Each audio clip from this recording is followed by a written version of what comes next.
Telangana BJP అధ్యక్షుడు రామచంద్రరావు కీలక వ్యాఖ్యలు చేశారు. కాంగ్రెస్ ప్రభుత్వం కూడా ఫోన్ ట్యాపింగ్ చేయిస్తోందని ఆరోపణలు చేశారు. ఫోన్ ట్యాపింగ్ కేసులో విచారణ పేరుతో కాంగ్రెస్ ప్రభుత్వం కాలయాపన చేస్తోందని ఆయన మండిపడ్డారు. ఫోన్ ట్యాపింగ్ కేసులో దోషులను శిక్షించే చిత్తశుద్ధి సర్కారుకు లేదన్నారు. నిజంగా ఆ చిత్తశుద్ధే ఉంటే ఈ కేసుతో సంబంధం ఉన్న రాజకీయ నాయకులను కూడా అరెస్టు చేసి ఉండేవారని ఫైర్ అయ్యారు.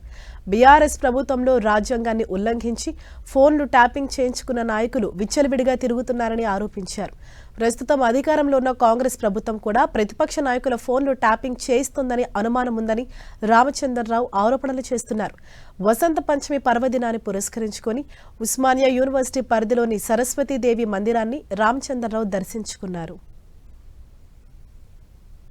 ఫోన్ ట్యాపింగ్ వల్ల ఆ ఫోన్లో ఉన్న చట్టాలన్నీ కూడా ఉల్లంఘించి రాజ్యాంగాన్ని ఉల్లంఘించి ఈరోజు ఫోన్ ట్యాపింగ్ చేసినటువంటి బీఆర్ఎస్ ప్రభుత్వంలో ఉన్నటువంటి నాయకులు ఇంకా విచ్చలవిడిగా తిరుగుతూ ఉన్నారు.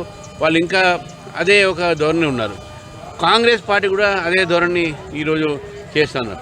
కాంగ్రెస్ పార్టీ కూడా ఫోన్ ట్యాపింగ్ చేస్తున్నదని చెప్పేసి కూడా మాకు అనుమానంగా ఉంది.